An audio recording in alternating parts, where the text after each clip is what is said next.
एक बार एक भक्त थे, उनका नाम था माधव दास।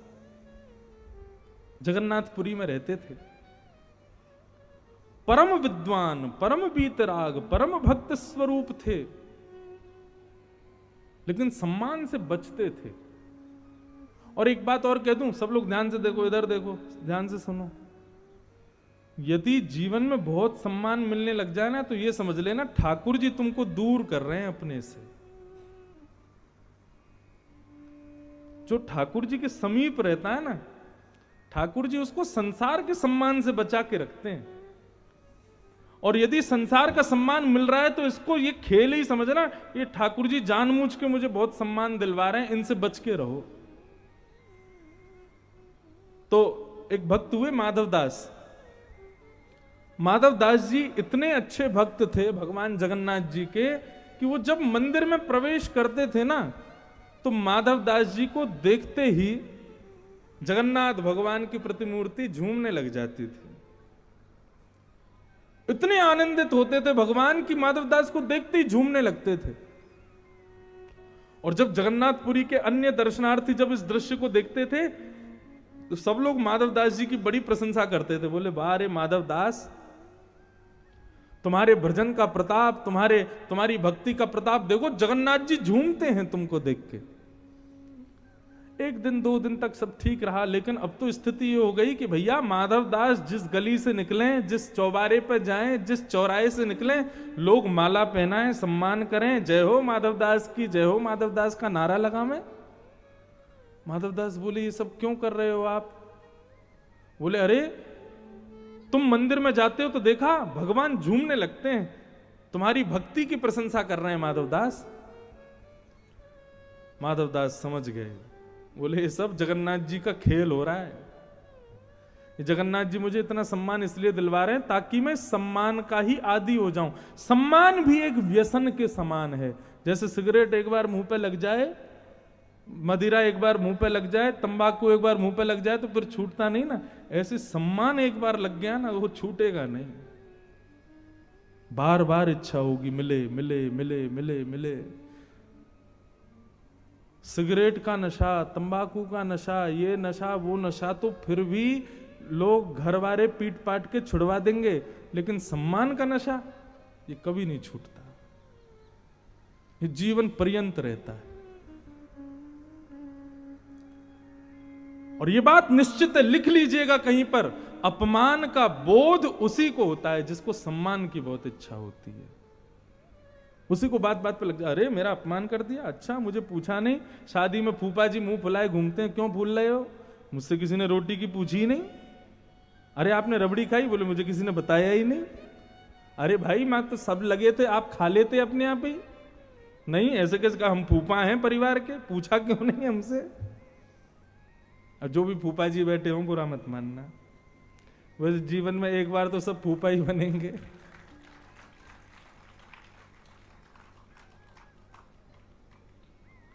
तो माधव दास जी क्या करते थे? जबरदस्ती मेरा अपमान हो ऐसी इच्छा रखते थे कि मैं सम्मान से बचा रहूं।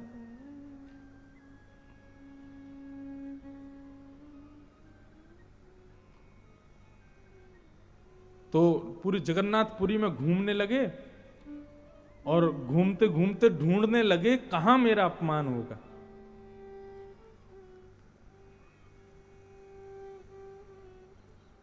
तभी श्री माधव दास जी ने एक गली में प्रवेश किया, एक नगर में, एक गली में। तो गली में अंदर जाकर के देखा कि एक बूढ़ी माता वो पूरे गली के बच्चों के पीछे डंडा लेके भाग रही है, सबको मार रही है, सबसे चिढ़ रही है, किसी को गाली दे रही है, किसी को सुना रही है, किसी पे पत्थर फेंक रही है, और सारे गली के लोग उसी को ही कोस रहे हैं। बोले कि भैया ऐसी लड़ाकू है, ये सबसे लड़ती है, सबको मारती है, सबसे चिल्लाते बोलती है। माताएं अपने बच्चों को संभाल के रखती हैं, बोले उसके सामने से मत जाना, वो लड़ाकू मैया रहती है, वो सबको मारती है, जबरदस्ती लड़ती है सबसे। माधव दास जी बोले, बस मिल गया मेरा यजमान, ये मैया सबसे बढ़िया, इसी के यहां जाऊंगा मैं। माधव दास जी पहुंच गए। माधव दास जी जैसे ही पहुंचे, मैया बोली, कहाँ है रे बाबा, क्यों आए हो? बोले, मैया हम माधव दास हैं, हम खुद बना के भोजन नहीं करते, किसी के भी घर चले जाते हैं तो भक्त लोग जो हमको दे देते हैं रोटी सब्जी दाल चावल, हम खा लेते हैं। तो आज इच्छा हुई आपके घर खाने की, तो आप कुछ भोग प्रसादी हो तो दे दो। मैया बड़ी लड़ाकू तो थी लेकिन थोड़ी सी भक्त भी थी। तो उसने कहा अच्छा ठीक है बैठो लाती हूँ। अंदर से थाली सजा के लाई, दे दिया। माधव दास जी जो भी मिलता था उसको जगन्नाथ जी को मन से ही निवेदित करते, हे जगन्नाथ भगवान भोग लगाओ फिर मैं पाऊंगा। जगन्नाथ जी का भोग लगा के पाने लगे। पा करके माधव दास जी चले गए। अब दूसरे दिन माधव दास जी फिर आ गए। एक आध बार तक तो ठीक रहता है, लेकिन तीसरी चौथी बार जब माधव दास जी आए, मैया बोली इस पर कोई और काम नहीं है, घूम फिर के मेरे घर आ जाता है, इसको पूरे जगन्नाथपुरी में और किसी का घर नहीं मिला। मैया का थोड़ा गर्म होना शुरू हुआ। ए बाबा, ए तुमको कोई और जगह नहीं मिलती, रोज रोज यहीं आ जाते हो। क्या बताएं मैया, आप इतना स्वादिष्ट भोजन बनाती हो कि और कहीं पाने की इच्छा नहीं होती। वास्तव में माधव दास जी जा तो इसलिए रहे थे कि ये मेरा अपमान करे कैसे भी। मैया बोली अच्छा स्वाद आता है तुमको भोजन में? बोले हाँ। आज मैया भीतर गई, दाल में जबरदस्ती एक्स्ट्रा नींबू निचोड़ दिया, सब्जी में ज्यादा मिर्च डाल दी, कहीं नमक डाल दिया। बोले आज सबका रूप बिगाड़ दूंगी, इसको खाने में जब मिर्च लगेगी, नींबू का स्वाद ज्यादा आएगा, नमक ज्यादा आएगा तो अपने आप कल से आना बंद कर देगा। लेकिन माधव दास जी बड़े चतुर, जैसे ही उन्होंने दाल खाई तो नींबू थोड़ा तेज था, तो मैया ने पूछा कैसी लगी दाल? माधव दास जी बोले आज तो और दिन से भी बढ़िया बनी है मैया, आज तो कमाल कर दिया आपने, क्या जोर की दाल बनाई है। मैया बोली ये काम तो चल नहीं रहा है, बाबा रोज रोज आ जाता है मेरे घर भोजन करने। एक दिन मैया बड़ी चिड़ी बैठी थी, बोले आज यदि माधव दास आया तो उसको पकड़ के बांध के उसको मारूंगी।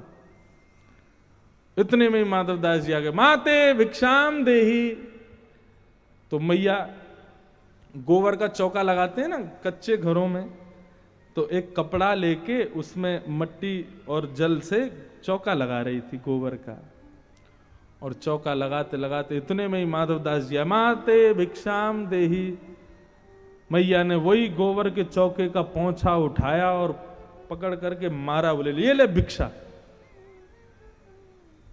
माधव दास जी के मुंह पे आके लगा अब भिक्षा में जो मिले सब स्वीकार करना चाहिए।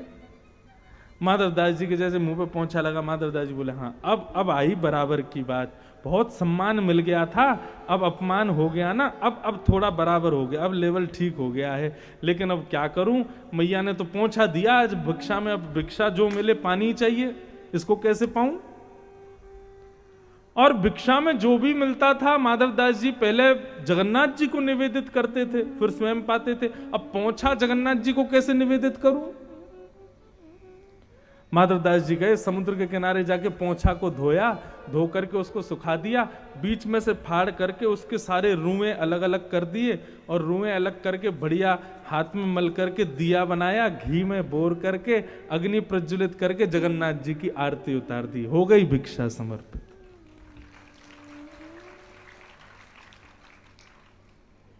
कहने का अभिप्राय,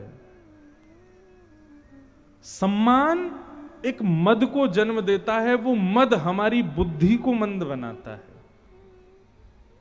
यदि अपनी बुद्धि तीक्ष्ण चाहिए, सम्मान से बचो। ठीक है, आपके कर्म से, आपके व्यवहार से, आपके कृत्य से सहज सम्मान मिल रहा है, वो सम्मान करें, स्वीकार करो, लेकिन हावी मत होने दो अपने ऊपर।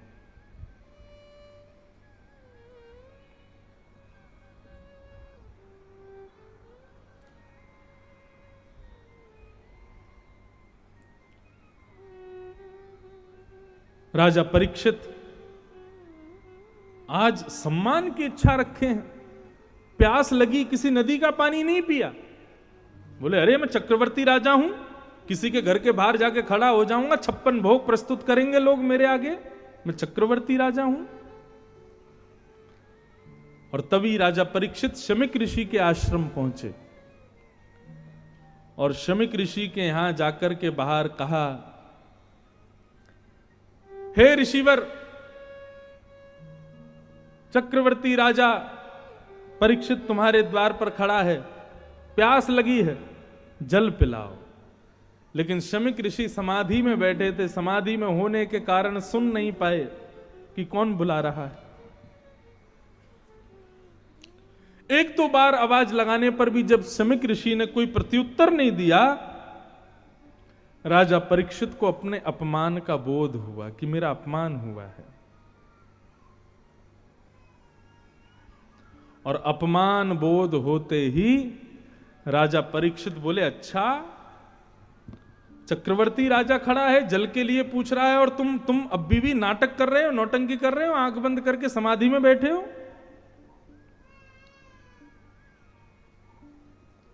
राजा परीक्षित ने मरा हुआ सर्प अपने बाण से उठाया और शमीक ऋषि के गले में डाल दिया।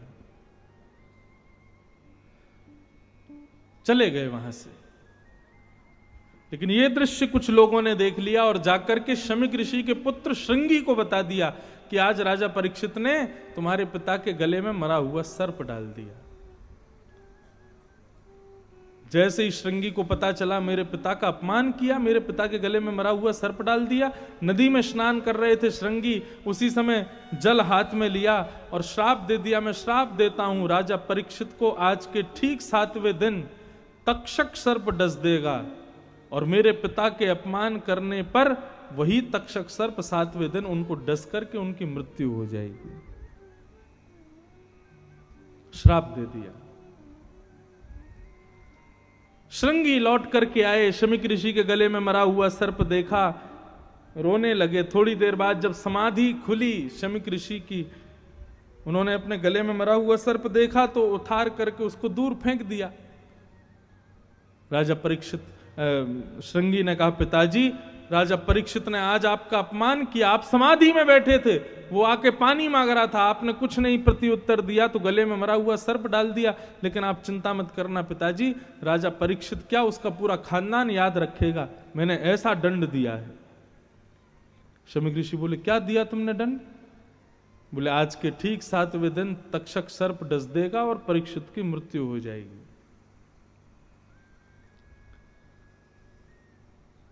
शमीक ऋषि बोले, पुत्र ये तूने ठीक नहीं किया। वैद्य क्या करता है? रोगी को नहीं, रोगी के रोग को दूर करता है।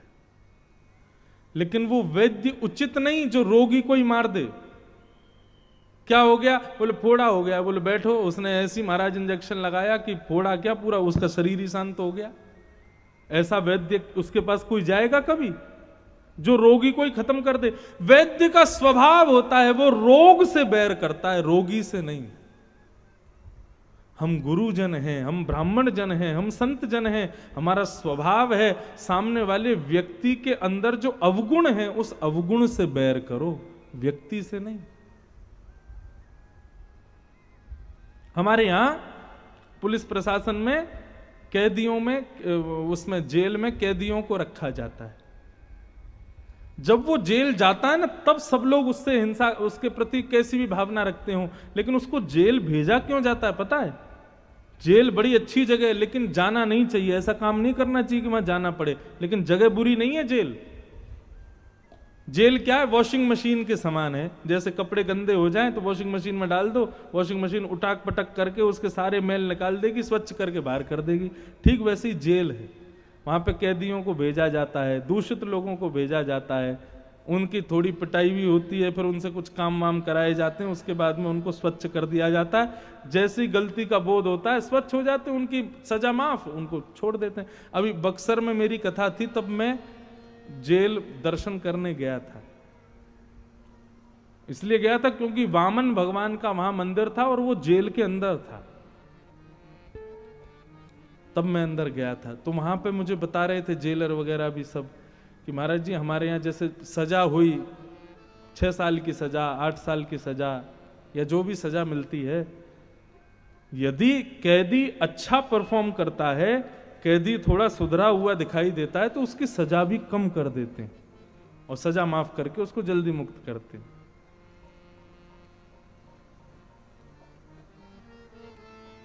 ठीक उसी प्रकार हॉस्पिटल में रोगी भर्ती किया जाता है ताकि उसका रोग दूर हो जाए, इसलिए नहीं कि रोगी खत्म हो जाए।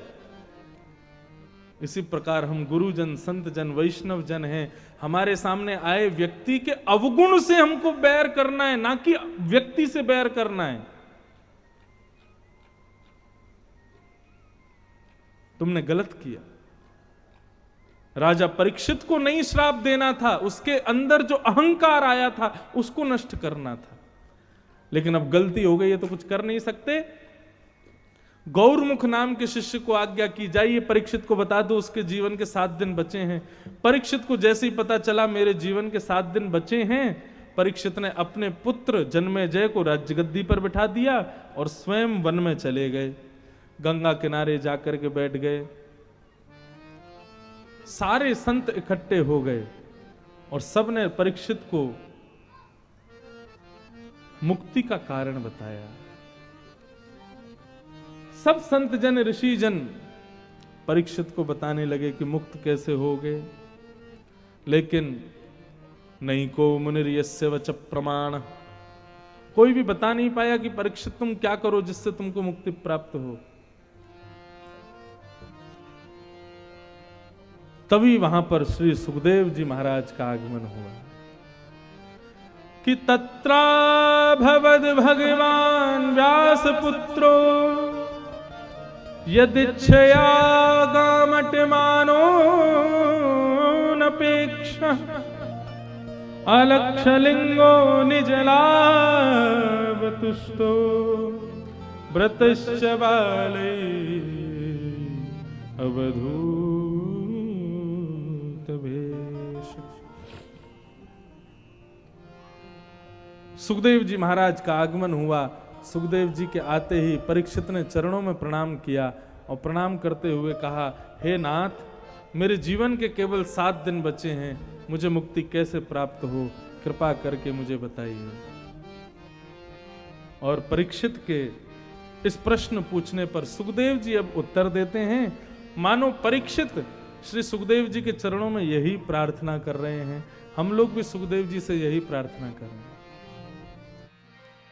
तेरी शरण में आके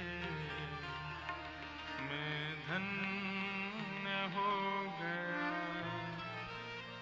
जन्मों की प्यास थी जो संपन्न हो गया। तेरी शरण में आके मैं धन्य हो गया।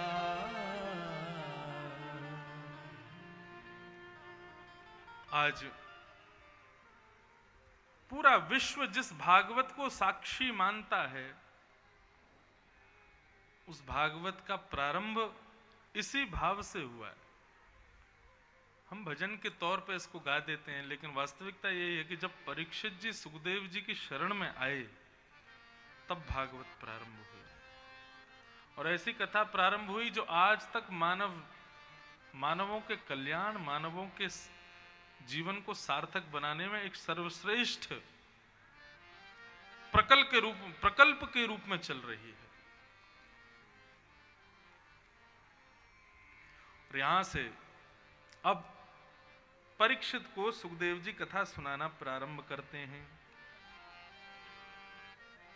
सबसे पहली बात तो बंधुओं, परीक्षित को सुखदेव जी एक बात समझाते हैं, बस वो कह के अब मैं थोड़ा जल्दी जल्दी कथा आगे लेके चलूं, कृष्ण जन्म करना है। बहुत ध्यान से सुनिएगा बंधुओं। सदगुरु भगवान संत जन उत्तर कैसा देते हैं, इससे ज्यादा महत्वपूर्ण होता है कि हमने प्रश्न कैसा किया है।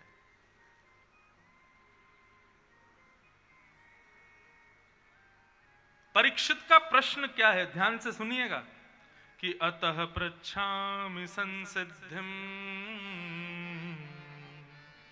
योगिनां परमं गुरुं पुरुषस्येह यत्कार्यं म्रियमाणस्य सर्वथा। बहुत ध्यान से सुनिए। परीक्षित का प्रश्न क्या है?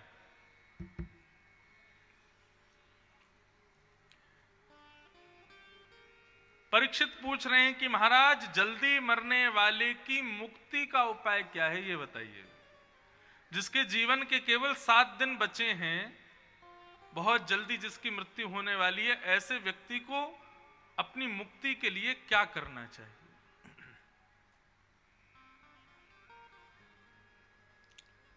परीक्षित के प्रश्न को सुनकर के अब सुखदेव जी क्या कह रहे हैं कि वरीयाने शते प्रश्न कृतो लोकहितम्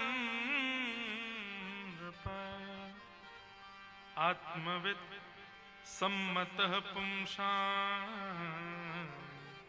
श्रोतव्यादिषु यः। परीक्षित,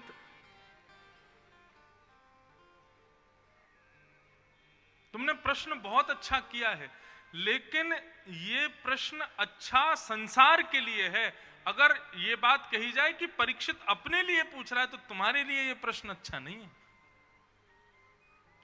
क्या प्रश्न किया बेचारे ने कि जल्दी मरने वाली की मुक्ति का उपाय क्या है, और उसी को 7 दिन में मरने का श्राप लगाए, तो उसने क्या गलत पूछ लिया? क्यों शुक्राचार्य जी कह रहे हैं कि ये प्रश्न संसार के लिए अच्छा, तुम्हारे लिए अच्छा नहीं है? सुखदेव जी कहते हैं, परीक्षित, तुम वो बालक हो जिसने संसार में जन्म बाद में लिया, भगवान का दर्शन पहले किया। कल हम लोगों ने सुना ना, उत्तरा के गर्भस्थ शिशु को मारने के लिए जब अश्वत्थामा ने ब्रह्मास्त्र छोड़ा, तब भगवान ने गर्भ में जाकर के इस बालक की रक्षा की। मतलब तुम्हारा जन्म भी बाद में हुआ है, तुमने गर्भ में भगवान को पहले देखा। जिस बालक का जन्म बाद में हुआ, भगवान का दर्शन पहले हुआ। अब मन में विचार करो परीक्षित, कितने माताओं के गर्भ में बालक चले जाते हैं। भगवान सबकी रक्षा करने के लिए गर्भ में नहीं जाते, और वह गर्भ, जिस गर्भ में जाने के लिए संत जन कहते हैं ऐसा कर्म करो कि तुमको दोबारा कभी गर्भ में ना आना पड़े, ऐसे कर्म करो, ऐसी क्रियाएं करो कि गर्भ में कभी आना ना पड़े। भगवान उस गर्भ में प्रवेश कर गए तुम्हारी रक्षा करने के लिए, और आज जब तुम्हारी मृत्यु की स्थिति आई तो तुम मुक्ति मांग रहे हो, वही मुक्ति मांग रहे हो, उसी मुक्ति की कामना कर रहे हो जो मुक्ति पूतना को भी मिलती है, जो मुक्ति कंस को भी मिल जाती है, जो मुक्ति रावण को भी मिल जाती है। सब लोग सावधानी से सुनो, इधर देखो, इधर देखो।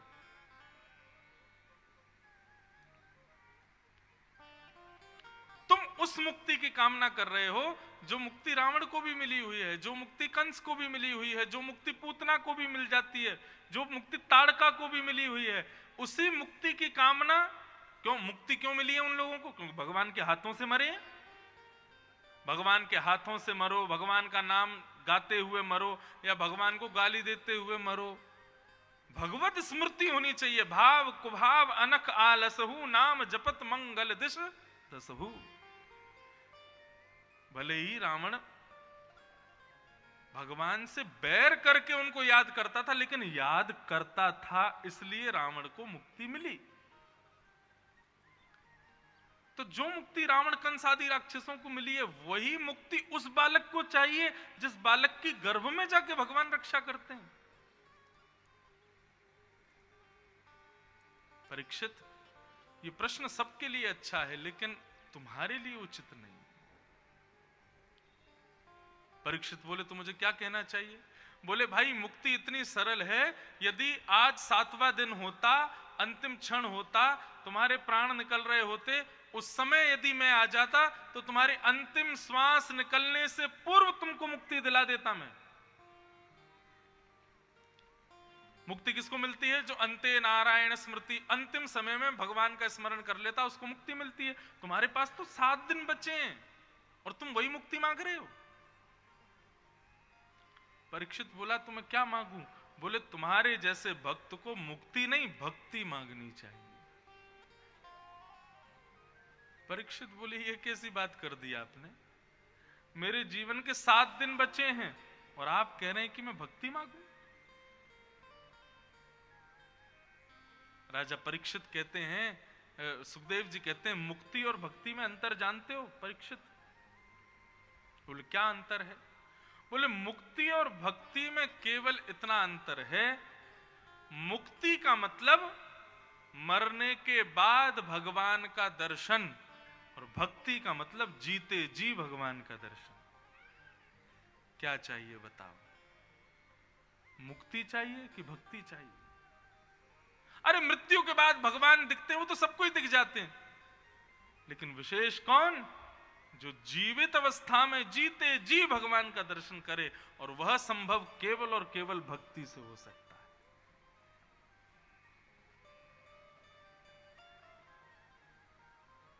इसलिए राजा परीक्षित, तुम मुक्ति की कामना मत करो, तुम तो भक्ति की याचना करो, भक्ति की आकांक्षा रखो। भक्ति कैसे प्राप्त हो, ये तुम्हारी विचारधारणा हो, ये भावना हो।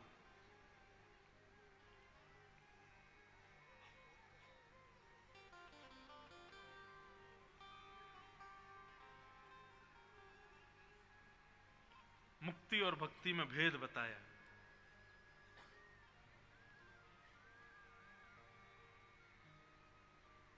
एक भाव होता है कि हम भगवान से मिलना चाहते हैं, लेकिन दूसरा भाव होता है कि ठाकुर जी हमसे मिलना चाहते हैं।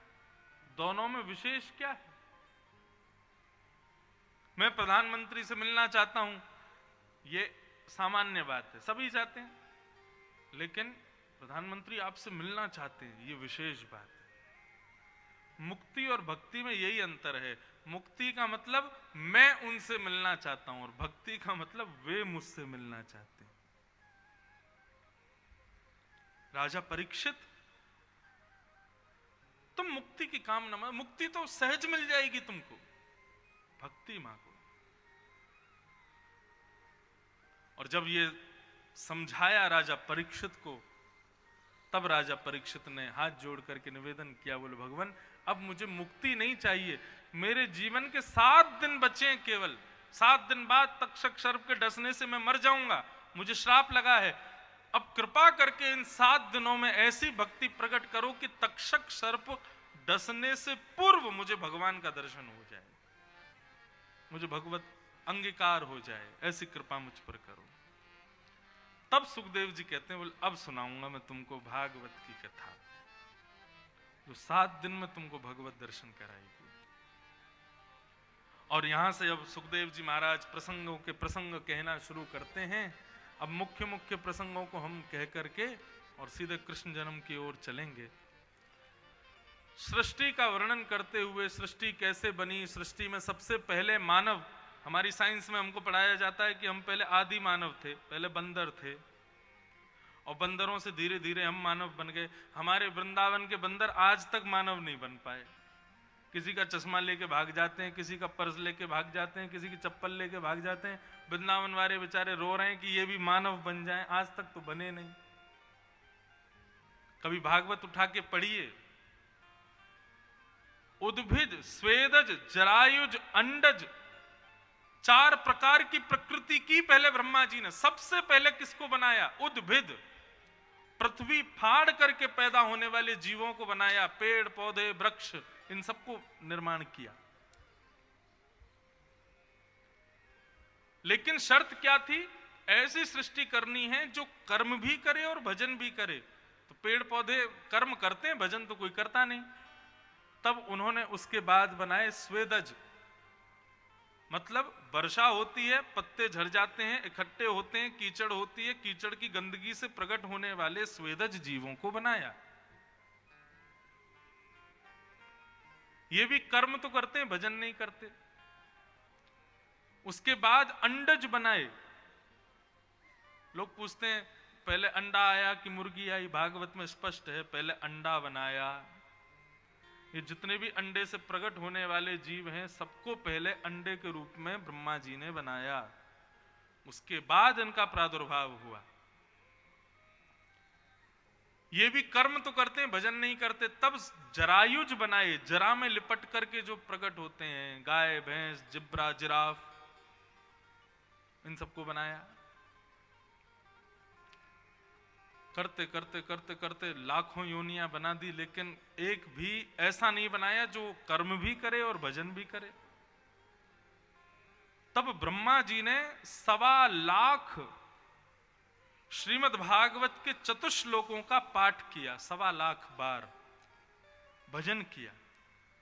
और भजन करने के बाद 1.25 लाख पुरुषण करने के बाद में जैसे कृति करने के लिए बैठे तो पृथ्वी का सबसे पहला मानव बनाया सनक सनंदन सनातन सनत कुमार। इनको भगवान का प्रथम अवतार माना गया। भगवान के 24 अवतारों में सबसे पहला अवतार है सनक सनंदन सनातन सनत कुमार। ये 4 भाई हैं, एक ही उम्र के रहते हैं, ये सबसे पहले मानव हैं, इसलिए इनको भगवान का प्रथम अवतार माना गया। जैसे ही सनत कुमारों को निर्माण किया तो भगवान देखते जा रहे थे ब्रह्मा कैसी सृष्टि कर रहे हैं, लेकिन अब जब सनत कुमारों को देखा तो ब्रह्मा जी की कृति पर भगवान प्रसन्न हो गए। वाह ब्रह्मा, तुमने क्या अद्भुत लोग बना। अब ये देखो, ये कर्म भी करेंगे और भजन भी करेंगे, मानव को बनाया। तब भगवान ने प्रसन्न होकर मानव को वो दिया जो किसी को नहीं दिया, बुद्धि। लेकिन सनत कुमारों से ब्रह्मा जी ने पूछा, पुत्रों मैंने तुमको क्यों बनाया? सनत कुमार बोले, आपने हमको भजन करने के लिए बनाया है। और ऐसा कहकर के सनत कुमार चले गए। ब्रह्मा जी बोले, पहले जिनको बना रहा था वो सब कर्म करने वाले हो रहे थे, भजन नहीं कर रहे थे, और अब ये मानव बनने शुरू हुए तो ये सब भजन कर रहे हैं। ब्रह्मा जी बोले, एक और बार बनाता हूं। तब उन्होंने 10 मानस पुत्र बनाए, जिसमें एक दक्ष प्रजापति भी था, और 10वें पुत्र थे नारद जी। ऐसे 10 प्रजापतियों को बनाया। उनसे पूछा, मैंने तुमको क्यों बनाया? तो सब बोले, आपने हमको भजन करने के लिए बनाया। तो ब्रह्मा जी को आया क्रोध, बोले कि इतने दिन हो गए सृष्टि करते करते, ये कर्म भजन दोनों सम्मिलित करके करने वाला मानव क्यों नहीं हो रहा है? और क्रोध के कारण ललाट नीला पड़ गया ब्रह्मा जी का, और ललाट का भेदन करके भगवान रुद्र प्रकट हो गए। बोलो देवादिदेव महादेव शंकर भगवान की जय। शिव प्रकट हुए ब्रह्मा के मस्तिष्क से। ये भी ब्रह्मा के पुत्र हैं। ब्रह्मा जी ने कहा, शंकर जी क्यों बनाया आपको? बोले, आपने हमको भजन करने के लिए बनाया। बोले, सब भजन ही भजन करोगे, कर्म कौन करेगा? शंकर जी बोले, क्या करना है? बोले, पिता जो करता है वही करो। बोले, आप क्या करते हो? बोले, मैं सृष्टि करता हूं, दुनिया बनाता हूं, तुम भी बनाओ। शंकर जी बोले, पिताजी पहले ये तो देख लो हमसे बनेगी कि नहीं। बोले, नहीं, सब बन जाएगी, बनाओ।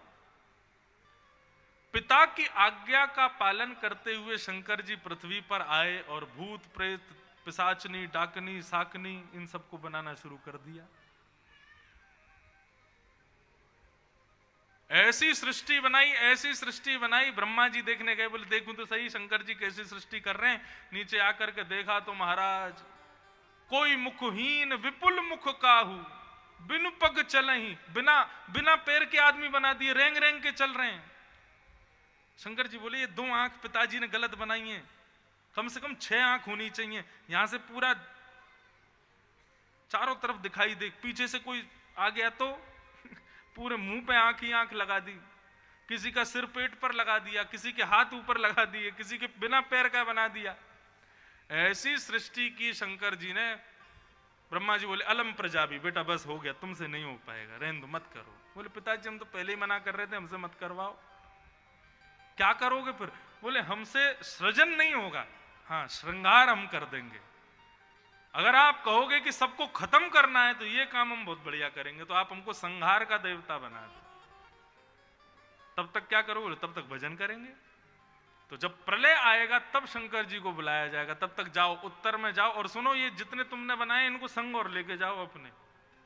इसलिए कई जगह कहा जाता है, यदि किसी के सिर पर ज्यादा ही भूत प्रेत आ रहे हो, उसको सटीक उत्तर दिशा में खड़ा कर दो और उसको बोलो, तुम्हारे देवता वहां बैठे, चले जाओ। क्यों? क्योंकि शंकर जी ने जब भूत प्रेत पिशाच बनाए तो कुछ भटक गए थे, वो ही आ जाते हैं हम लोगों पे। उनको सही जगह नहीं मिल पाती कि हमारे देवता कहाँ हैं। बोले, सब वहां बैठे उत्तर में, चले जाओ। शिव जी ने सृष्टि की, ब्रह्मा जी चिंता में बैठ गए, बोले क्या करूं। इतने में ही ब्रह्मा जी ने अपने अंग को ही 2 रूपों में परिणत किया। अब आप लोग सोच के आश्चर्य करेंगे, लेकिन भागवत में स्पष्ट लिखा है, ब्रह्मा जी ने मन में विचार किया, मैंने अभी तक इतने जीव बनाए, ये रुक क्यों नहीं रहे हैं, सब भजन की ओर क्यों भाग रहे हैं।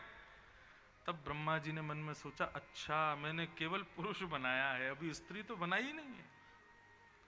बोले पुरुष को यदि कर्म में रति देनी है, पुरुष को यदि संसार चक्र में फंसाना है, तो उसके लिए मातृशक्ति तो बनानी पड़ेगी। तब ब्रह्मा जी ने अपने दाहिने अंग से स्वयंभू मनु और बाम अंग से सतरूपा का प्रादुर्भाव किया। ये हैं प्रथम मानव पृथ्वी के। इनका नाम क्या है? स्वयंभू मनु। हम मनु की संतान हैं, इसलिए हमको मानव कहा जाता है। कहते हैं यदि कोई अपना गोत्र भूल जाए तो स्वयंभू मनु को याद करके संकल्प कर ले तो उसका संकल्प पूर्ण माना जाता है, क्योंकि आदि मानव का मतलब वो नहीं होता बानर वाले, आदि मतलब सबसे पहला मानव कौन है? स्वयंभू मनु। स्वयंभू मनु और स्वयंभू मनु का विवाह कराया सतरूपा के साथ, और दोनों को आज्ञा दे दी ब्रह्मा जी ने, जाओ पृथ्वी पर सृष्टि करना प्रारंभ करो।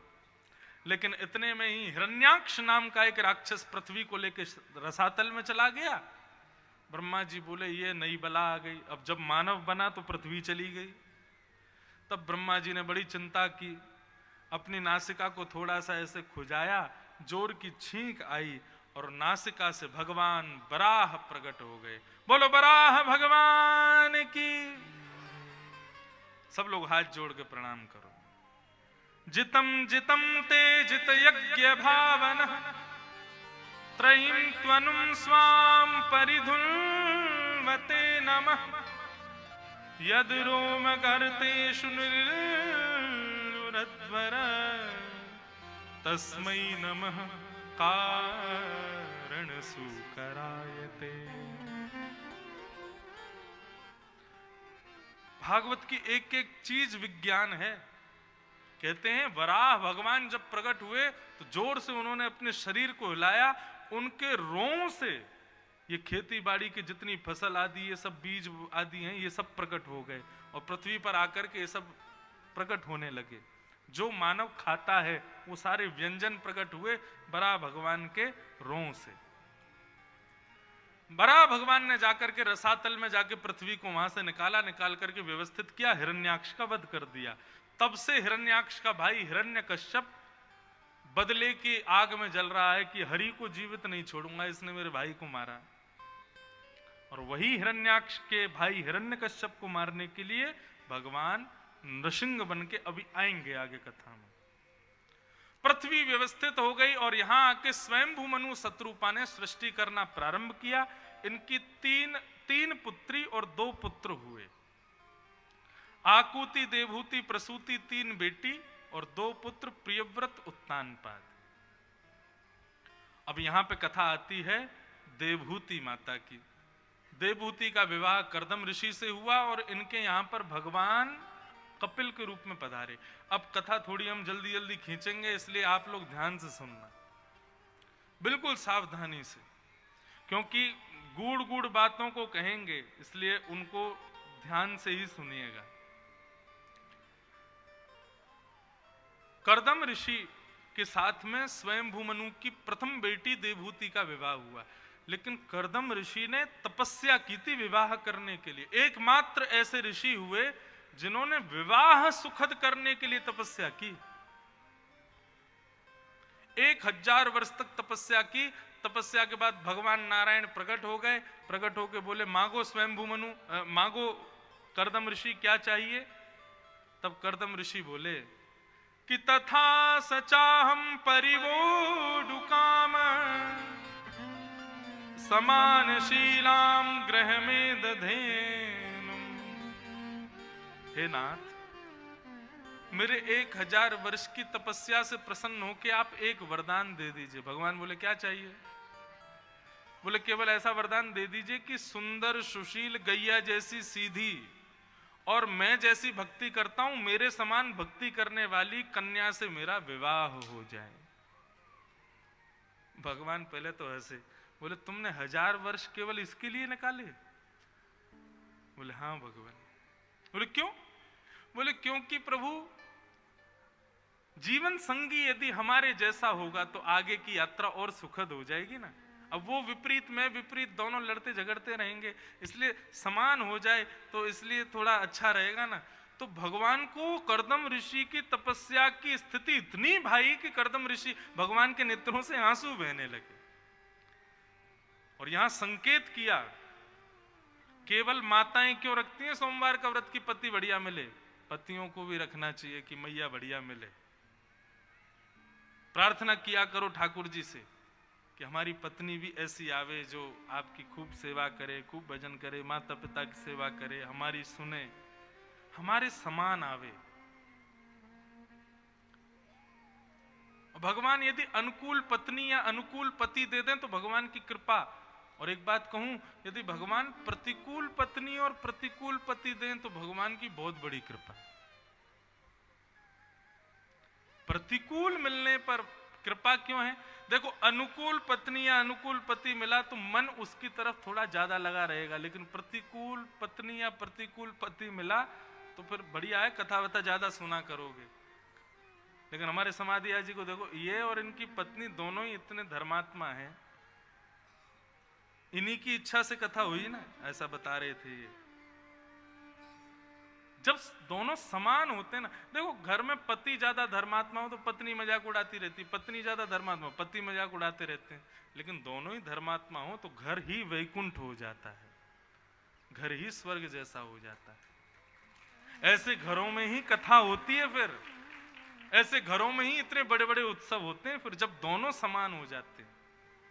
और ये समान भी भगवान की कृपा से ही होते हैं। भगवत कृपा ही होती है जहां पर दोनों का मन मिले, कुंडली मिले, रूप मिले, धन मिले, वो सब तो एक बात है, मन मिले ये बहुत जरूरी है। ठाकुर जी कृपा से ही होता है। तो व्यक्ति को कभी कभी इसलिए भी भजन करना चाहिए कि हमारा जीवन संगी भी हमारे जैसा भक्त हो। कर्दम ऋषि के यहाँ भगवान प्रसन्न हो गए, बोले वाह तुमने बहुत अच्छी वरदान मांगा। और इतने प्रसन्न हुए ठाकुर जी की बोले ठीक है, स्वयं भुवनु की बेटी देवहूति के साथ तुम्हारा विवाह होगा कर्दम, परसों ही तुम्हारा विवाह होगा। लेकिन एक वरदान मैं अपनी तरफ से एक्स्ट्रा देना चाहता हूं। कर्दम ऋषि बोले क्या?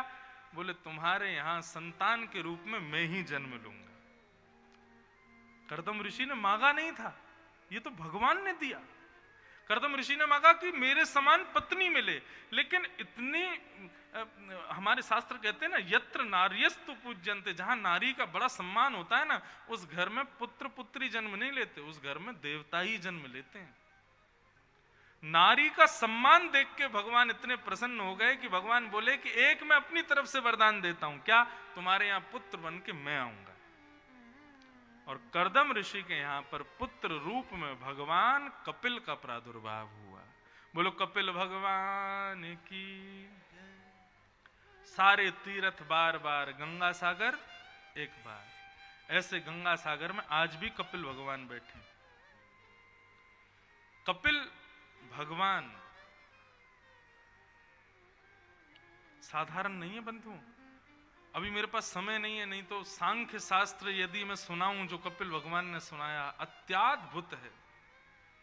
ऐसे कपिल भगवान को हम प्रणाम करते हैं। कपिल देवहूति संवाद हुआ, आगे राजा उत्तानपाद और उत्तानपाद के पुत्र हुए ध्रुव। ध्रुव ने वन में जाकर के बाल्यावस्था में ही भजन किया और भजन से प्रसन्न होकर के भगवान प्रकट हो गए और प्रकट होकर के ध्रुव को भक्ति का वरदान दिया। ऐसे ध्रुव की कथा आई। ध्रुव जी के वंश में आगे चलकर के राजा बैन हुए। बैन के यहाँ भगवान पृथु हुए, जिनकी वजह से धरती को पृथ्वी कहा जाता है। इतने अच्छे अच्छे प्रसंग हैं ये सब। पृथु महाराज ने ही खेती बाड़ी प्रारंभ की। बहुत ध्यान से सुनिएगा। पृथु महाराज ने मन में विचार किया ये खेती बाड़ी कब से शुरू हुई। पृथु महाराज जब आए पृथ्वी पर, ये पृथु भगवान के अवतार माने जाते हैं। भागवत में ऐसा वर्णन है कि पहले पृथ्वी पर केवल दो ही वस्तु होती थी, पहाड़ और समुद्र। समतल जमीन नहीं होती थी पृथ्वी पर, और जिसकी वजह से जब बारिश होती थी सारा पानी बहता था और बह करके नमकीन समुद्र में जाके मिल जाता था। मानवों को पीने के लिए जल नहीं रह पाता था। तब संसार के लोगों ने प्रार्थना की विधाता से कि कोई व्यवस्था करो भगवान। तब भगवान पृथु प्रकट हुए और पृथु महाराज ने अपने धनुष बाण से आधे से ज्यादा पृथ्वी को समतल बनाया, पहाड़ों को काट दिया ताकि पानी ठहर सके, पानी रुक सके, नदियां बहकर के आए तो थोड़ा समतल स्थान पर बहना शुरू करें ताकि स्रोत में जल पहुंचे। पूरी पृथ्वी का निर्माण लिखा है भागवत में, शुरुआत से लेकर अंत तक, और कहीं भी आप ये नहीं कह सकते कि यह अप्रमाणित बात है। पृथु महाराज ने शुरू किया कि मानव के भोजन के लिए कुछ व्यवस्था होनी चाहिए। ये जीव जंतु खाना हमारा भोजन नहीं है। क्यों? तब जानवरों में जाकर के देखा कि भाई जो होठ से पानी पीते हैं ये सब शाकाहारी हैं, और जब जीभ से पानी पीते हैं ये सब मांसाहारी हैं। मानव कहां से पानी पीता? मानव होठ से पानी पीता है, इसलिए मानव के लिए मांसाहार नहीं बना। दूसरी बात, मानव की जो भीतर पाचन क्रिया करने वाली जो नली होती है वो बहुत छोटी होती है। उसमें शाकाहारी भोजन करेगा तभी जल्दी पचा पाएगा। मांसाहार भोजन करने पर 2-3 दिन तक पचता नहीं है वो, क्योंकि हमारी वो भोजन प्रक्रिया करने वाली स्थान छोटा होता है। शेर आदि ये सब जो मांसाहार करते हैं इनके बड़े होते हैं, 2-3 दिन तक भूखे रह सकते हैं। लेकिन मानव मांसाहार के लिए नहीं, मानव शाकाहार के लिए। इसलिए शाकाहार को केंद्र में रख करके श्री पृथु महाराज ने खेती बाड़ी करनी शुरू की। इसलिए इस धरती को पृथ्वी कहा गया, क्योंकि पृथु महाराज ने इसका विस्तार किया। उनका प्रसंग बताया गया। उनके प्रसंग के बाद भूगोल खगोल का वर्णन किया, 28 प्रकार के नरकों का वर्णन किया। सब वर्णनों को करते हुए नरक कौन जाता है, कैसे जाता है, इन सब बातों को बताया गया। एवं जड़ भरत की कथा को सूक्ष्म रूप से सुनाया गया। ऋषभदेव भगवान के प्रथम पुत्र भरत, वही भरत अपने तीसरे जन्म में जड़ भरत बने। रहुगण के साथ में उनका संवाद हुआ। ये सब कथाएं बड़े भाव से विस्तार से बताई गई। भूगोल खगोल का वर्णन, नरकों का वर्णन। नरक के वर्णन में नरक कौन जाता है उनके कुछ लक्षण बताए हैं, तो इसलिए ध्यान से सुनना। नरक जाने वालों के लक्षण क्या हैं? अत्यंत कोप कटुकाच वाणी, दरिद्रतां च स्वजनेषु वैरम, नीच प्रसंग कुलहीन सेवा, चिन्हानि देहे नरकम गताना। ये 6 चिन्ह जिसमें दिखाई दें, समझना इसके पास नरक का वीजा है और ये जरूर जाएगा। कौन कौन से? सबसे पहला, अत्यंत कोप, भयंकर गुस्सा। यदि किसी व्यक्ति को बहुत तेज गुस्सा आता है, तेज गुस्सा किसको कहते हैं? बहुत गुस्सा आया, उठा पटक कर दी, ये सब कर दी, वो तो है ही। लेकिन एक गुस्सा ऐसा होता है कि एक बात से नाराज हुए और महाराज उस नाराजगी पर 1 वर्ष 2 वर्ष 3 वर्ष, कई लोग तो मरते दम तक ही नहीं बोलते। ऐसा क्रोध करने वाले लोग वो नरक जरूर जाएंगे। अत्यंत कोप, भयंकर गुस्सा, पहला लक्षण। दूसरा लक्षण, कटुकाच वाणी, कड़वी वाणी बोलने वाला व्यक्ति नरक जरूर जाएगा। कड़वी वाणी मतलब ऐसा बोलते हैं, कई लोग होते हैं वो ऐसा कहते हैं, हम पे तो झूठ बोला नहीं जाता, हम तो जो है मुंह पे बोल देते हैं। ऐसे लोग जो मुंह पे बोल देते हैं और सामने वाले को बुरा फील करा देते हैं, ये भी नरक जाने वाले हैं। महाराज जी हमारे मन में तो कोई बात रहती नहीं, हम तो तुरंत बोल देते हैं, तुरंत प्रस्तुत कर देते हैं, तुरंत कह देते हैं। हमारे शास्त्र आज्ञा करते हैं सत्यम ब्रूयात, सत्य बोलो, लेकिन कैसा सत्य? प्रियम ब्रूयात, प्रिय सत्य बोलो।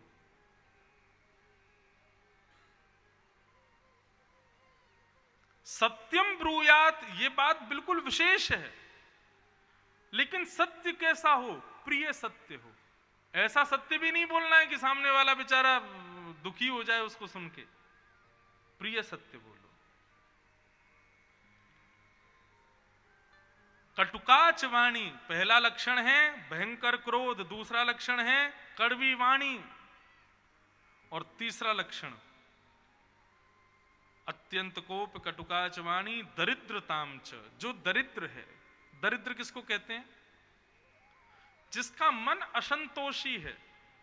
जितना ठाकुर जी ने दिया, जितनी व्यवस्था है उसमें उसको संतोष नहीं, और चाहिए और चाहिए, ये भी मेरा हो जाए, वो भी मेरा। अरे पड़ोसी ने वो गाड़ी ले ली, मेरे पास क्यों नहीं है? मेरे पास भी आनी चाहिए। उसका ऐसा घर, इससे दुगना बनना चाहिए, इसका ऐसा, इससे अच्छा होना चाहिए। इस प्रकार अशांत जो रहता है और सदैव एक दूसरों की पेज में ही लगा रहता है, इसको कहते हैं दरिद्रता। ऐसा दरिद्री व्यक्ति भी नरक जाएगा। एक शास्त्रों में आसन बताया गया है, दरिद्रासन। आसनों पर बैठने पर भी हमारे मन में कई बार भाव प्रकट होते हैं। तो दरिद्रासन पता कौन सा है? ये इस आसन पर जो बैठता है वो व्यक्ति जल्दी दरिद्र हो जाता है। इसलिए सदैव सुख आसन पर बैठो। कई बोलते हैं हमारे पाम सो जाते हैं महाराज जी, बैठा नहीं जाता। अरे एक आसन पर बैठना भी एक तपस्या है। मेरुदंड सीधा करके एक आसन पर बैठो, कभी यूं कभी यूं, ये सब दरिद्रताएं हैं। मन की विचलितता दिखाई देती है आसन बार बार बदलने से। सुखासन। तो दरिद्र जो व्यक्ति है, जिसका मन असंतोषी है, वो व्यक्ति भी नरक जाएगा। गिनते जाइएगा, अत्यंत कोप कटुकाच वाणी दरिद्रताम च, और चौथा बताया स्वजनेषु वैरम, जो अपने ही भाई बंधु और प्रियजनों से बैर करता है। ठीक है, उसने मेरे साथ गलत किया, वो मेरा भाई है, वो मेरे माता पिता हैं, ठीक है, मेरे परिवार ने ही मेरे साथ गलत किया, लेकिन फिर भी अपने अंदर एक सॉफ्ट कॉर्नर रखा करो अपने परिवार के लिए। है तो वो तुम्हारा ही। भले ही नृसिंह भगवान ने हिरण्यकश्यप का वध किया, प्रहलाद के पिताजी थे हिरण्यकश्यप, लेकिन फिर भी प्रहलाद नृसिंह भगवान के चरणों में प्रणाम करते हुए कहता है, आपने मेरे पिता को मार दिया, लेकिन फिर भी वो मेरे पिता थे, आप उनको सदगति प्रदान कर देना। भले ही स्वजन लोग तुम्हारे साथ गलत करते हो, लेकिन फिर भी तुम अंदर से यही चाहो कि उनका भला ही हो। हे नाथ, इनको सद्बुद्धि देना। उन्होंने बुरा किया और आप उनसे भी प्रचंड बुरे हो जाओ उनके लिए, यह नरकगामी का लक्षण है। अत्यंत कोप कटुकाच वाणी दरिद्रताम च स्वजनेषु वैरम। और पांचवा आया नीच प्रसंग। ये तो बहुत ही ध्यान से सुनिएगा। मदिरा पीने वाला, मांस खाने वाला, वैश्यागमन करने वाला, दूषित सारी क्रियाएं करने वाला, वो तो नरक जाएगा ही जाएगा। उसका तो नाम भी नहीं लिखा यहां पे। क्यों? बोले वो तो जीते जी नरक में ही है। लेकिन ऐसे व्यक्ति का जो संग करता है वो भी नरक में जाएगा। मतलब हम महाराज जी कुछ नहीं खाते, हम कुछ नहीं पीते, हम भी वैश्यागमन कभी नहीं करते, हम गलत कुछ भी नहीं करते, हमारा एक मित्र है वो करता है, तो हम तो डूबेंगे सनम, तुमको भी ले डूबेंगे। वो तो जाएगा ही जाएगा नरक में, तुमको और लेके जाएगा। आप जाके यमराज से पूछोगे मैंने क्या गलत किया, और यमराज एक ही बात कहेगा, तेने ये गलत किया कि तेरे रहते हुए भी ये सुधरा नहीं, इसलिए तुम नरक आए हो। सूरदास जी कहते हैं,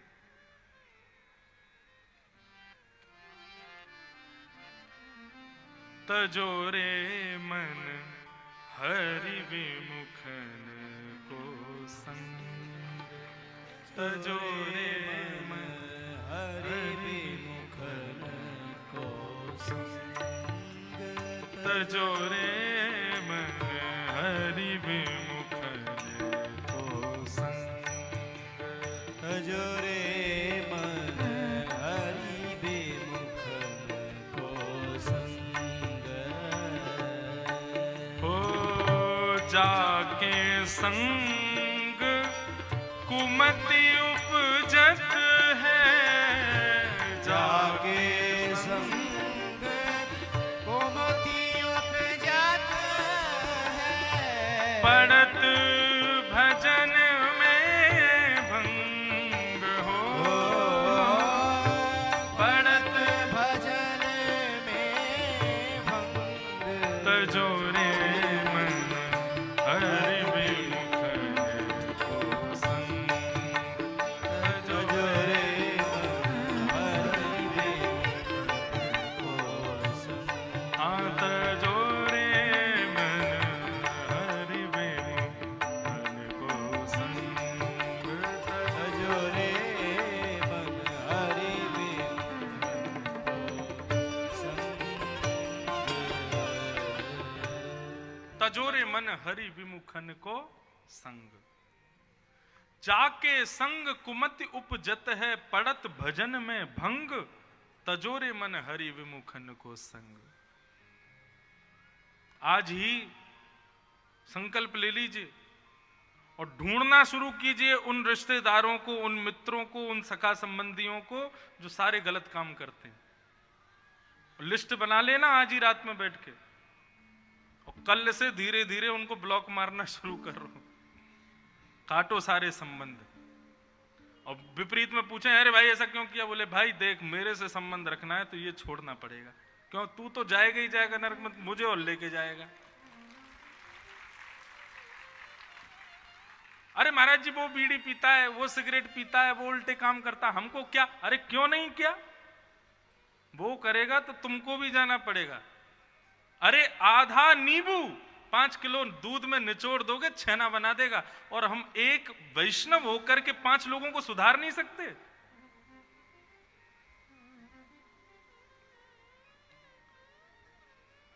इसलिए यहां पर नरक जाने वालों में उनका तो नाम ही नहीं लिया जो गलत काम करते हैं। कहते हैं नीच प्रसंग, नीच लोगों का जो संग करते हैं उनको नरक जाना पड़ता है। और छठवा बताया कुलहीन सेवा। जो कुल से हीन है, अपने माता पिता को गाली देते हैं, अपने भाई बंधुओं से लड़ते हैं, वो तो उसका तो नाम है ही है नरक जाने वालों में। लेकिन जो माता पिता भाई बंधु कुल के लोगों से बैर करता है, ऐसे की जो सहायता करता है, वो भी नरक जाता है। कुलहीन सेवा। माता पिता से बैर करके, उनको गाली गलौज करके, मारपीट करके भाग गया और तुम उसको अपने घर में आश्रय दे रहे हो। तुम उसको सही मार्ग बता, अच्छा तू ऐसे ऐसे भाग जा, अरे मेरा मित्र है, मैं रक्षा नहीं करूंगा तो अरे तुम भी फंसोगे फिर। ये 6 चिन्ह हैं नरक जाने वालों के। यदि इन 6 चिन्हों से चिन्हित कोई दिखाई दे, प्रयास करना कि उसको समझाओ, और नहीं माने तो उसका त्याग करो। देवादिदेव महादेव शिव पार्वती जी को रामचरित्र सुना रहे हैं, और वही पार्वती जी को कहते हैं, अरे सुनो, जिन राघव का हम प्रसंग सुन रहे हैं ना, वे राम जी विचरण कर रहे हैं इसी वन में, चलो दर्शन करते हैं। जैसे ही जाके दर्शन किया, तभी देखा पेड़ की आड़ में से कि दूर राघव सीता जी की खोज में विलाप कर रहे हैं, रुदन कर रहे हैं, आंखों से आंसू बहा रहे हैं। सती ने सोचा ये राम नहीं हो सकते, ये भगवान नहीं हो सकते, एक स्त्री के लिए रुदन कर रहे हैं। और परीक्षा लेने के लिए जब सीता जी का रूप धारण करके गई, राम जी ने पूछा, मैया अकेली आई हो, बाबा नहीं आए साथ में? सती बोली, मैं सीता के रूप में आई, अभी भी मुझको पहचान गए। डर के मारे भागी, बोले अपराध हो गया मुझसे। जैसे लौट करके गई, शंकर जी समझ गए, बोले कि आज सती ने बहुत गलत किया, मेरी मां का रूप धारण किया, मेरे स्वामी की परीक्षा ली। अब सती संग रहने योग्य नहीं है। उसी समय त्याग कर दिया। और शंकर जी ने त्याग कैसे किया पता है? जो आसन हमेशा बगल में लगता था वो आसन आज सन्मुख लगा दिया। सती आई बैठने के लिए, बोले नहीं आज आप यहां नहीं बैठोगी, अब से आप सामने बैठोगी।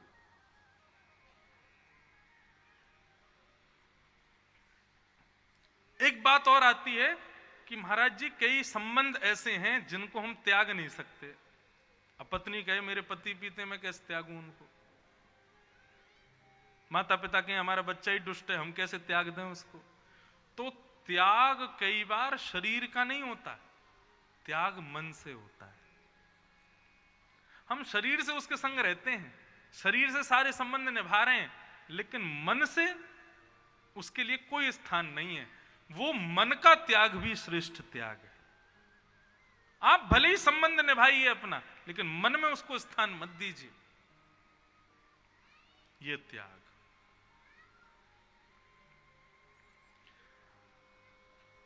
इस प्रकार नरकों का वर्णन किया, अजामिलोपाख्यान सुनाया गया। आगे भागवत में वृत्रासुर नाम के भक्त की कथा बताई गई। तत्पश्चात प्रहलाद चरित्र प्रारंभ हुआ। सतयुग के राक्षस हुए हिरण्यकश्यप। सतयुग, त्रेता, द्वापर, कलयुग 4 युग हैं। सतयुग के राक्षस हिरण्यकश्यप, त्रेता के राक्षस रावण, द्वापर के राक्षस कलयुग, द्वापर के राक्षस कंस, और कलयुग का राक्षस मैं, अभिमान। हर युग में एक अक्षर कम हो जाता है राक्षस के नाम से।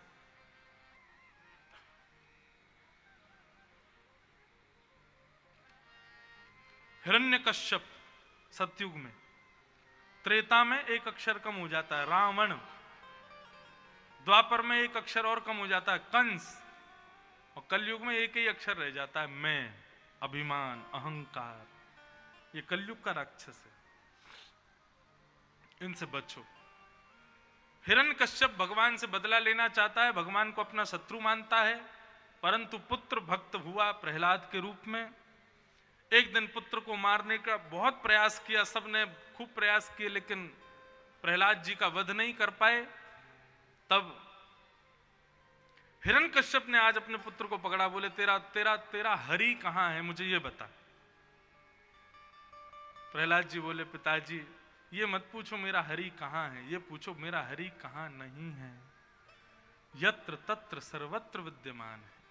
बोले अच्छा, क्या इस खंबे में है? बोले हाँ मुझे दिख रहा है। जैसे ही खंब का भेदन किया, खंब भेदन करके भगवान नृसिंह प्रकट हो गए। बोलो नृसिंह भगवान की। विशाल प्रचंड स्वरूप भगवान नृसिंह प्रकट हो गए। सब लोग प्रणाम करो हाथ जोड़ करके। नृसिंह भगवान। सत्यम विधातुम निज भृत्य भाषितम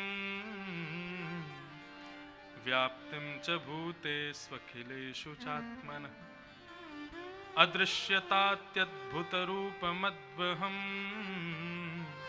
स्तंभे सभायान मृगम न मानुषम। ना तो इंसानी बन के आए हैं और ना ही जानवर बन के आए, दोनों का मिलित रूप धारण करके आए भगवान नृसिंह। किसी ने पूछा भगवान नरी बन के आ जाते, ये सिंह क्यों बन के आए, नरसिंह क्यों बन के आए? क्यों, नर में ताकत नहीं है? नर में भी ताकत उतनी है, तो फिर ये सिंह को बनना जरूरी क्यों था? और या फिर बन के आना तो सिंह ही बन के आते, आधे नर और आधे सिंह बन के क्यों आए? एक संत बड़ा अच्छा उत्तर देते हैं, बोले भगवान दोनों के लिए आए हैं। बोले कौन दोनों? बोले एक हिरण्यकश्यप, दूसरे प्रहलाद। हिरण्यकश्यप राक्षस है, प्रहलाद भक्त है। तो प्रहलाद के लिए मानव बन के आए हैं और हिरण्यकश्यप के लिए भगवान सिंह बन के आए, इसलिए नरसिंह भगवान। नरसिंह भगवान का प्रादुर्भाव हुआ और हिरण्यकश्यप बोला आप मुझे नहीं मार पाओगे। भगवान बोले क्यों नहीं मार पाऊंगा? बोले क्योंकि मैंने ब्रह्मा से बहुत सारे वरदान मांग रखे। भगवान बोले सारे वरदान बोलता जा, सब पूरे करूंगा मैं। बोले मैंने वरदान मांगा था ना ऊपर मरूं ना नीचे मरूं। भगवान ने तुरंत हिरण्यकश्यप को पकड़ा और दहली पे जाकर के बैठ गए और अपनी गोद में रख लिया। बोले बता अब तू ऊपर है कि नीचे? बोले मैं तो बीच में हूं। फिर भी आप मुझे नहीं मार पाओगे। बोले क्यों? बोले मैंने वरदान मांगा, ना अंदर मरूं ना बाहर। भगवान बोले बता हम कहां बैठे हैं? बोले आप राजभवन की दहली पे बैठे हो, ना अंदर ना बाहर। और बताओ? बोले आप फिर भी मुझे नहीं मार पाओगे, मैंने ब्रह्मा से वरदान मांगा था, ना ही इंसान से मरूं ना ही जानवर से। भगवान बोले बता तुझको मैं इंसान दिख रहा हूं कि जानवर? बोले आप तो दोनों हो। बोले और बता और क्या चाहिए? बोले मैंने वरदान मांगा कि मैं 12 महीने में कभी ना मरूं। भगवान बोले ये 3 साल में 13वां महीना जो आता ना, ये तेरे लिए ही बनाया मैंने, ताकि तुझे मार सकूं। जो इस साल आने वाला है, जिसको अधिक मास भी कहते हैं, पुरुषोत्तम मास भी कहते हैं, मल मास भी कहते हैं। और बताओ? हिरण्यकश्यप बोला मैंने ब्रह्मा से वरदान मांगा था, ना दिन में मरूं ना रात में।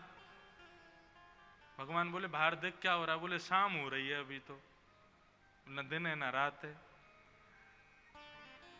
भगवान बोले और कुछ बचा है अभी? बोले हाँ अभी तो बहुत सारे बच्चे। सब बोलता है, सारे बोलता गया, भगवान ने सब सिद्ध कर दिए। अंत में बोला आप फिर भी मुझे नहीं मार पाओगे। बोले क्यों? बोले मैंने वरदान मांगा ना मैं जीवित से मरूं और ना ही मैं मरे हुए से मरूं। भगवान बोले मानव के शरीर में 2 स्थिति ऐसी होती हैं जो जीवित और मरी हुई दोनों होती हैं। पहले केश और दूसरे नाखून। ये जीवित हैं क्योंकि बढ़ते रहते हैं, और ये मरे हुए हैं क्यों? इनको काटने पर रक्त नहीं निकलता। इतने में ही भगवान नृसिंह ने अपने प्रचंड नाखूनों को निकाला और हिरण्यकश्यप के पेट को विदीर्ण करके उसके अंतड़ियों को फाड़ दिया और राक्षस हिरण्यकश्यप का वध हो गया। बोलो भक्त वत्सल भगवान की जय।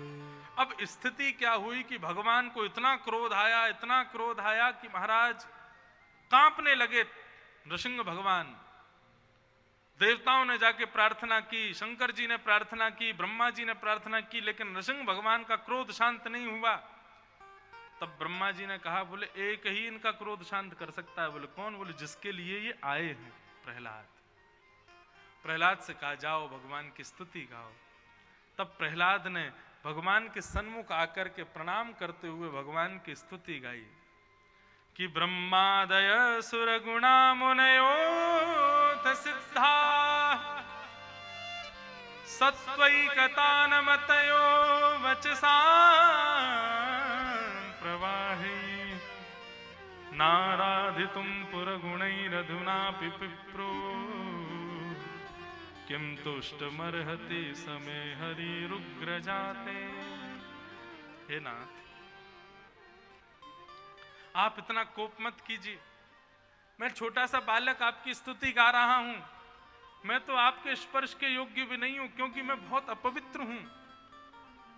ऐसी ऐसी बातें करने लगे। भगवान ने प्रहलाद को गोद में उठाया और प्रहलाद से पूछे बोले प्रहलाद बहुत सावधानी से सुनो, हमारे रूप को देख करके सब डर रहे हैं, ब्रह्मा जी, शंकर जी, लक्ष्मी, सबको डर लग रहा है, तुमको मेरा रूप देख के डर नहीं लगता? भैया ने बाल बच्चों को नेक थोड़ा नेक शांत कर दो, यहाँ पे इनसे कह दो थोड़ी शांति रखें।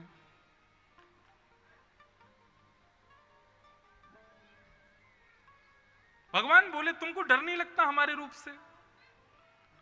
प्रहलाद जी ने कितना उत्तर दिया। प्रहलाद जी कहते हैं बोले प्रभु डर उसको लगता है जो आपके मुखमंडल को देख रहा होगा, परंतु मैं तो आपके श्री चरणों का दर्शन कर रहा हूं, इसलिए मुझको डर नहीं लग रहा है। ऐसी बात कही कि महाराज नृसिंह भगवान प्रसन्न हो गए और प्रसन्न होकर के प्रहलाद को अपने हृदय से लगा लिया। प्रहलाद ने भगवान की स्तुति गाई, स्तुति सुनकर के भगवान प्रसन्न हो गए और प्रसन्न होकर प्रहलाद को आशीर्वाद देकर के वहां से प्रस्थान कर गए।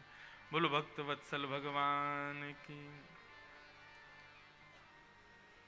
आगे श्रीमद् भागवत में देवासुर संग्राम की कथा बताई गई और बलि वामन अवतार की कथा का वहां क्रम कहा गया। भगवान वामन बनकर के गए और बलि के यहां 3 पग जमीन मांगने के लिए कहा। संकल्प करते ही भगवान विराट हो गए और विराट होकर के संपूर्ण तीनों लोकों को स्वीकार कर लिया। इस प्रकार बलि वामन अवतार की कथा बताते हुए आगे अनेक अनेक राजाओं की कथा सुनाते हुए सूर्यवंश के राजाओं की कथा सुनाई और सूर्यवंश के राजाओं की कथा में ही भगवान श्री राम के प्रादुर्भाव का प्रसंग सुनाया गया। खट्वांग राजा के पुत्र दीर्घबाहु, दीर्घबाहु के रघु, रघु के पृथु, पृथु के अज और अज के हुए महाराज दशरथ। और दशरथ के यहाँ भगवान 4 रूपों में प्रकट हुए, राम, भरत, लक्ष्मण और शत्रुघ्न। हम थोड़ा आप जल्दी जल्दी करें, कथा विश्राम करनी है, ठाकुर जी का जन्मोत्सव करना है। भागवत में 2 अध्यायों में राम कथा सुनाई गई है, केवल 2 अध्यायों में पूरी राम कथा कही गई है और 1 श्लोक में भी पूरी राम कथा कही गई है। हम उस श्लोक को कहकर के राम जी को प्रणाम करेंगे।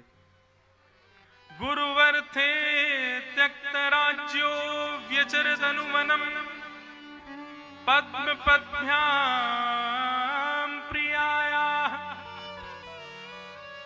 पाणिस्पर्शा क्षमाभ्याम मृजित पथरुजो यो हरिन्द्रानुजाभ्याम वैरूप्या शूर्पणख्या प्रिय विरहर्ष रोपित भ्रूविजम्भ तस्ताब्धे बद्ध सेतु खलदवदहन कौशलेन्द्रोवतान्। राजा रामचंद्र भगवान की जय। रामो विग्रहवान धर्म।